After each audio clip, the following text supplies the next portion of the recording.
Welcome back to Hobbies by Holly. This was a fun project I worked on over the past few weeks. This is a vintage buffet that I got from my mother-in-law when she downsized. She had already painted the top white and it did have a beautiful stain, but for resale purposes, I felt like it could use a new transformation. So started off by taking off the back piece and removing the hardware.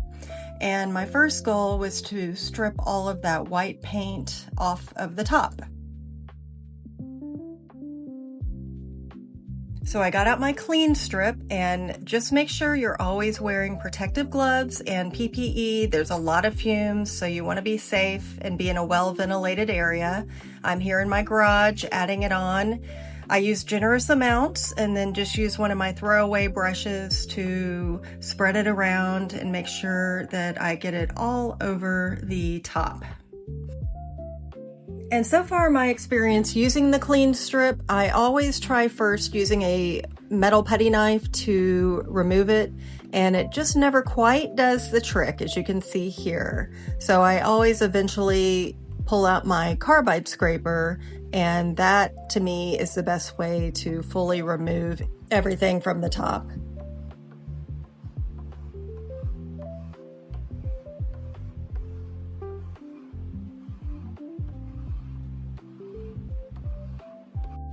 After you remove about everything you can, it's important to go in with mineral spirits to remove any leftover residue from the stripper.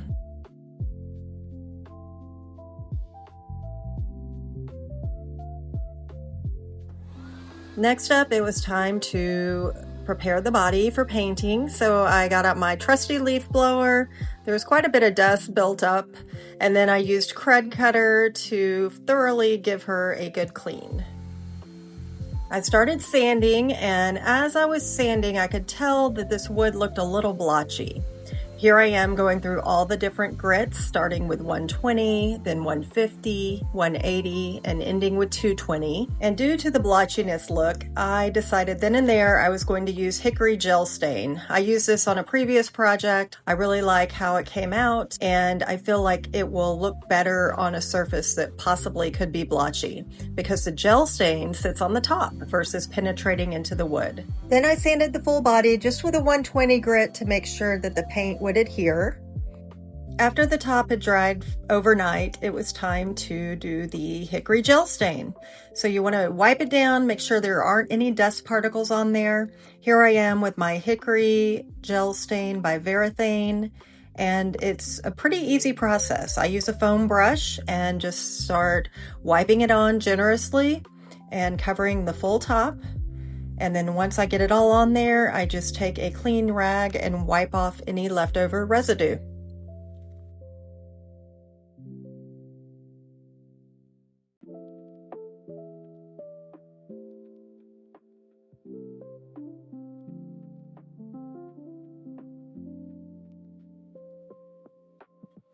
After the top had fully dried, I got out my saran wrap and painter's tape and covered it to protect the top. I didn't want all that hard work to go to waste. I still had a little more sanding to do, the manual sanding with my sponge.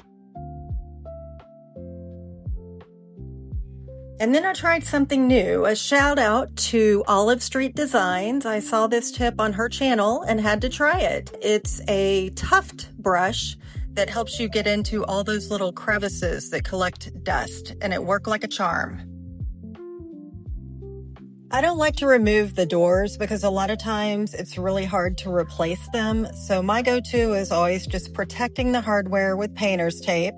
I do see some creators who spray over the hardware, but it's just my preference to protect it and then keep it its original color. Then it was time for the Ben Shellac primer. I use this pretty much on every project now. It's a great way to block in any tannins that may come through, and I always apply 2 coats using my paint sprayer.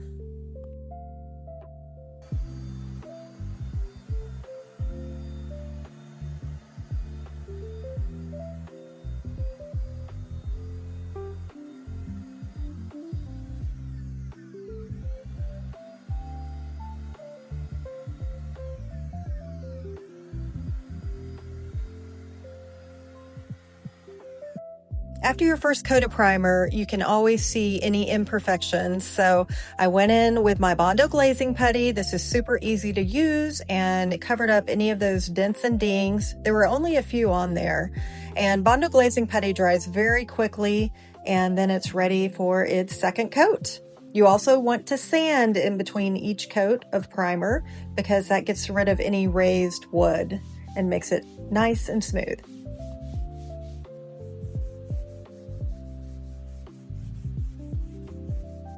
After my second coat of primer, I clean out my sprayer with denatured alcohol. So when I first started using my spray gun, I was worried about using shellac because I heard that it could gum up and ruin a sprayer. You can add denatured alcohol and just run it through and spray it into a cardboard box, and then your sprayer is ready for the next project. For the body, I went with Cream Delight by HGTV Sherwin-Williams. This is a cabinet paint and I've used it on some other projects and I really like it. It goes on smoothly, it levels really well, and I like that warm, creamy tone. It's just really classic and beautiful.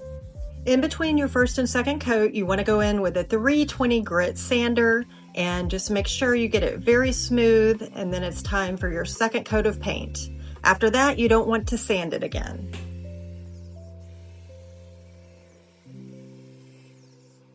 You don't want to forget about your drawer sides and top, so I pull them out using the little screws that I had put in the hardware holes that actually are for two reasons: to pull it out when it's wet, but also to protect it from getting paint inside the drawer when I'm spraying. So I'm sitting here in my car at Lowe's waiting for my curbside order. This is something I've just started doing where I just place my order at home and keep working and wait till I get a notification that it's ready and then just hop on over. Don't have to get out of my painting clothes or anything and just sit in my car and wait for the order. It's a nice quick way to get things done. Next up, I wanted to try something totally different. I love those gorgeous inlay details on the side panels and the top drawer, and I really wanted them to stand out rather than just painting over them. It's called dry brushing, and I started with my Alabaster chalk paint and just using a dry paintbrush, brushed it over the inlays. But I felt like it wasn't showing enough contrast, so then I added a drop or two of Agreeable Gray, and that did the trick. You could definitely see a difference as I painted it on. While doing this, I kept stepping back to look at it and get the whole picture. And at the end, any excess that was on the edges, I just wiped off with a wet paper towel. And then for the finishing touches on those inlays, I had clear wax and then the Minwax dark paste wax.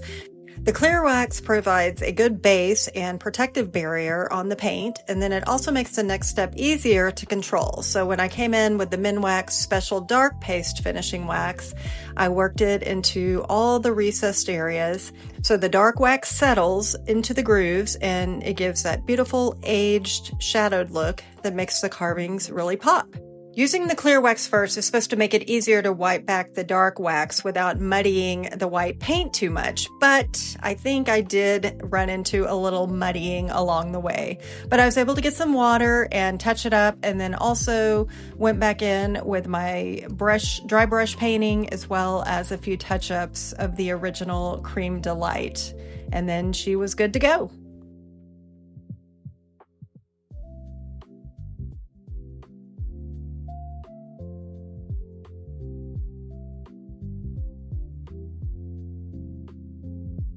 Removing the saran wrap always makes me a little nervous because you're always worried you might get a little overspray, but I did not, and the top was perfect. She was ready for her polycrylic top coat. I did get some overspray on the backs of the doors because they hang down lower, so I just got out my acetone and wiped it off. I kept the original hardware, so I gave it a good clean and put it back where it belonged.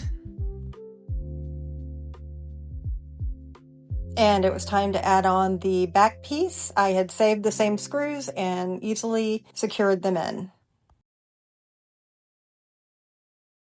And let me show you where we started. This beautiful vintage buffet came to me from my mother-in-law with a white painted top and those gorgeous inlay details just waiting to be brought to life. So today she now has a hickory gel stained top, cream delight body, dry brushed and dark waxed inlay details with a polycrylic protection.